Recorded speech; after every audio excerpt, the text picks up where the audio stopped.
of Coffee and Combo with Mo. You're on the couch with Mo. Coffee and Combo. And this month is Mental Health Awareness Month, and I just could not let this month go by, although it's going by really, really fast, without talking about mental health awareness. So I'm here strictly today to give you some information and some things you can do to kind of check in on your mental health. We all get consumed with what's going on with our bodies and going to the doctor to check on those things, but we cannot forget about our mental health. I preach this. Your brain is the most powerful thing you possess. So if you are full of unhealthy thoughts, then you're going to be unhealthy. So we want you to be healthy holistically, mind, body, and soul. So I want to give you some things you could do to kind of check in on yourself. So the first question you should ask yourself is, how do I feel? How does my mind feel? How does my body feel? How do I feel? You can start this when you wake up in the morning. It is very good for people to get up in the morning and not just jump on the floor and just take off with their day.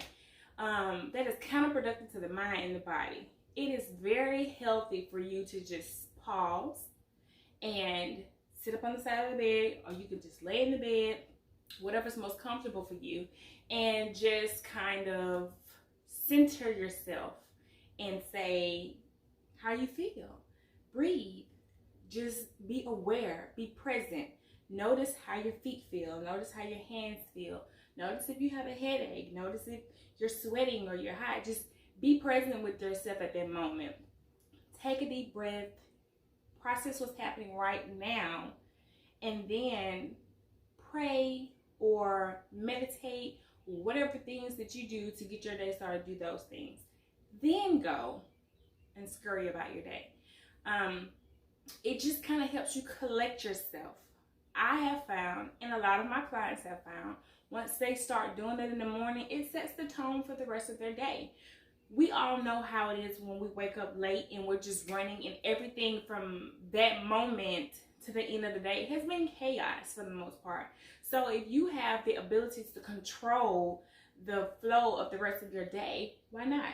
So first things first, when you wake up in the morning, do a self-check. How am I feeling?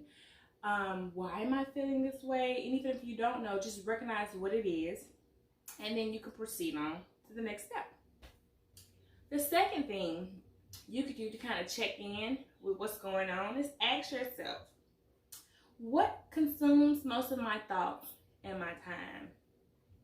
A lot of times we can identify what our stressors are things that we really kind of need to put a pin in when we really think about what is consuming most of our time. Is it thinking about my job? Is it thinking about my health, my kids, a spouse, family, this pandemic? What is consuming most of your time and your thoughts? And if those things, or that particular thing that's consuming most of your time, is counterproductive and unhealthy, you have to identify that and do some thought stopping. And that's when you recognize what you're thinking about, you stop, and you change your thoughts. Your thoughts are so powerful. I have seen situations where women have just longed to be pregnant and want to be pregnant. Even teenagers, especially, I've seen this in a lot of teenagers who want to be pregnant. So they start producing symptoms. They start having morning sicknesses, food aversions, they gain weight, all the while they're not pregnant. But their mind wants it so bad, so their body starts manifesting symptoms. So again, this here is the most powerful thing that you possess. So be in control of it.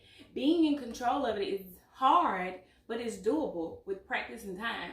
Anything that you're good at takes practice, and it takes time and effort to put into it. So this is no different. You have to take time for your mental health and to get control of what's taking up all of your space with thoughts. So that's the second thing. Another thing you can look at, when was the last time I ate? And when was the last time I ate sitting at a table?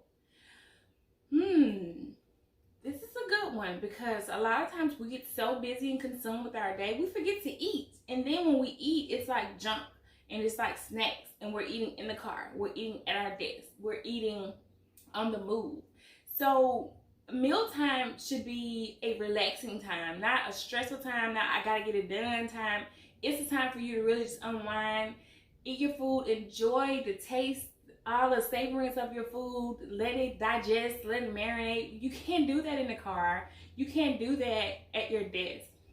I've done it, so I know all too well about eating on the run, and it's just not healthy for you physically or mentally. So ask yourself, when was the last time I ate, and when was the last time I ate sitting down?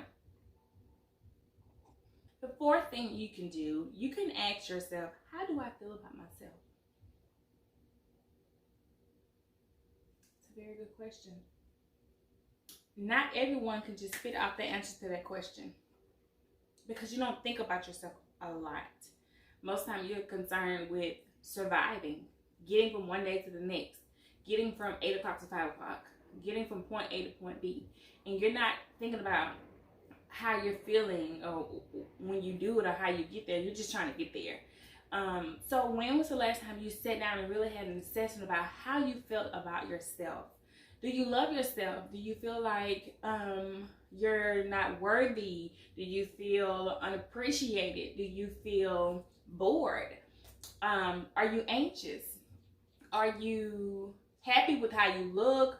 Are you happy with your weight? I mean, how do you feel about yourself? When you start asking yourself those questions, it should move you to want to do something different. I don't want you to ask yourself that question for the sake of asking, then you don't do anything with it. Ask yourself that question, and then you go to planning mode of, okay, so this is what I like and I don't like about myself. This is how I feel about myself. I'm in love with myself. I'm angry with myself. And then you go into planning mode. How did I get here? How do I move from here? And if you don't know how to facilitate that, that's what we're here for. It's not a bad thing to come to counseling. It's not a bad thing to have your own therapist. It's actually amazing to be able to go into a space, sit down, and whatever you say stays within that room. I tell my clients all the time, this is the safest place you'll ever be with your feelings and your emotions, because they stay here and you can let that go and we can process through them. So if you can't facilitate those steps of how you got to how you feel about yourself, then it's okay to ask for help. This is a time where telemedicine is very popular. It was like creeping into the scene, but now it's on the scene. And so you don't have to go anywhere. You could be from the comfort of your own home, and you can see someone via computer, via phone, and you can have that session. I think that it should have been more available long time ago. I think that there are some people who really need that because they can't get around. They're not that mobile. They're sick for whatever reason that they just can't get to their appointments, but they really need to be able to have someone to process these feelings and emotions with. And what I'm so afraid of is that when this pandemic settles a little bit, that insurance companies are not going to allow us to do that anymore, because right now we've got the green light, but I just feel like everything has an end date, and they're not looking at extending it, because I know how some people abuse the system with everything, but you have that in everything. But for the most part, these people really need the help, and so we want to let you know there are so many therapists, there are so many companies and agencies out here with the availability to help you via telemedicine when you don't have to leave your home. My website is listed below. You can go to my website and you can set up an appointment. You can call and email, and we'll get right to you. And so the last thing that I will add, and I've said this in many other of my videos, and I'm going to say it again. Where is your peace? Where is your place of peace? In most instances, your home is your place of peace. If you're getting in the car and you're driving home and you're dreading going home, that's a problem. It's a real problem. And you have to figure out why. A place where you lay your head at night, a place where you pay bills, a place where you congregate. It's not a place of happiness. It's a place of stress. It's a place of annoyance. You have to figure out what's that problem. And you have to not be afraid to make the necessary changes to have your place of peace. If you don't have peace at home, more than likely you don't have peace anywhere. So find your place of peace and savor that. And I tell people who have families to find places in their home that's their place. My kids, Lord, my kids, they take over. They are like little takeover people. Wherever they go, they take over.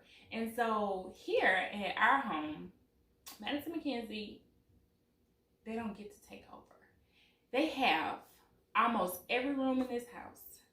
They have the downstairs, they have the upstairs, they have the middle area, they have all of the home, almost. But I set boundaries. I have a deck, I have a swing, and y'all have seen me on my swing. No one can sit on that swing. That is my swing, that is my space, that is my place. And I have my room and my bathroom. I know it's kind of crazy, but I don't let people use my bathroom. Like, that's my place of, not my place of peace, but it's just mine. And I don't like people in my bathroom, and it's just like mine. And I have this space where my computer is, where I set up, which the kids don't come into this room. So I have all these rooms in the house. I have like 3 places that are mine, and it makes me so happy that I know that when I go into these places, nothing's going to be moved, nothing's going to be bothered, because everybody understands and they respect this is mommy's place, because you have everything else. So what would be the issue? So you have to, within a home, whether it's a chair, whether it's a closet. I've made space in a closet before to have that as my place where I go and just meditate and pray. Whether it's a chair, I think I said a chair, whether it's your bed, your room, like, find a place that's yours. When you have a family, they seem to just kind of take over everything, and everything is everybody's. You need your own place, your own space, where you can just have your moments and have your meditation and things like that. So look at how you can rearrange some things to get that in your life. And also really take a hard look at what you're spending most of your time stressed about. And life is just too short. It's too short to be stressed about things that you have no control over. Focus on the things that you can control and handle those things. We cannot control other people. Oh, what a perfect world it would be if we could, but we cannot. So when you look at situations and it's stressful and unmanageable, take a step back and say, what do I have control over in this situation? And that you jump on top of. So to kind of wrap things up, ask yourself, how are you feeling? Ask yourself, what is consuming most of your time and your thoughts? Ask yourself, when was the last time you've eaten? And when was the last time you sat down and eaten? Ask yourself, how do you feel about yourself? And also ask yourself, where's my peace? Do I have peace? And how do I get that? You've had Coffee and Convo with Mo. Until next time.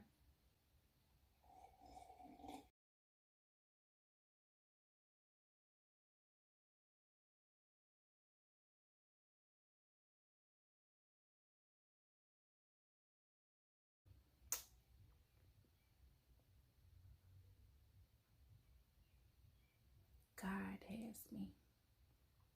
He has had me from the first second, and I don't ever want to forget that I owe him everything, and that he is the reason I'm able to be a servant to other people. I am blessed beyond measure, and I'm loved by many. And I am just truly grateful. I wouldn't have my life to be any other way. And I'm so full. I'm so full and appreciative and humble. He has put so many wonderful people in my life. Some have stayed and some have gone. But I am so blessed with the experience.